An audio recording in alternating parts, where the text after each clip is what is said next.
Bismillahirrahmanirrahim. Assalamu alaikum wa rahmatullahi wa barakatuh. La paix soit sur vous. Nous atteignons le 26e jour du mois du Ramadan. Ce 26e jour du mois du Ramadan, et dans cette 26e section, nous trouvons un enseignement qui est important, qui a à voir avec une façon d'être avec nos semblables, une façon d'être avec les propos rapportés. C'est aussi important, nous sommes vraiment responsables de ce que nous disons, de ce que nous faisons, mais nous sommes aussi responsables de ce que nous écoutons et des jugements que nous proférons.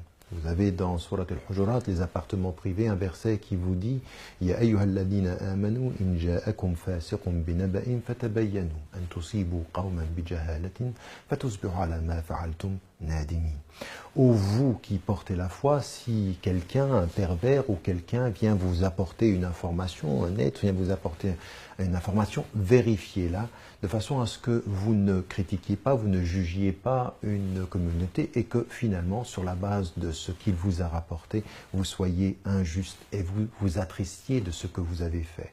Une chose qui est très très importante, vérifiez vos sources.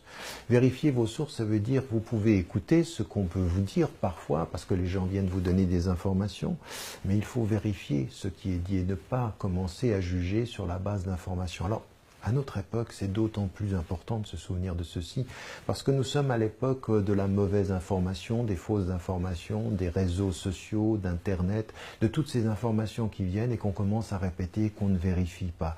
Vous avez au 7e siècle le texte coranique qui vient pour l'éternité vous dire quand on vous dit quelque chose, vérifiez. Ne portez pas de jugement avant la vérification, parce que si vous jugez en fonction d'informations qui sont fausses, eh bien en l'occurrence, vous allez être triste et vous allez payer vous-même le fruit de ou la réalité de ce jugement sans fondement. Ça veut dire que il faut chercher l'information si elle est juste, et puis quand on n'est pas sûr qu'elle est juste, il faut suspendre son jugement. Donc il y a deux situations qui sont importantes. Soit l'on cherche et on a une preuve de ce qui est apporté, et donc en l'occurrence on peut établir un jugement fondé, informé, soit en l'occurrence on ne peut pas, et il vaut mieux se taire et ne pas porter de jugement. C'est arrivé avec le prophète, où on lui a dit que des gens refusaient de payer la zakat, et il a dû, en l'occurrence, il s'est rendu compte qu'on lui avait menti, et en l'occurrence, ce que nous devons faire, nous, c'est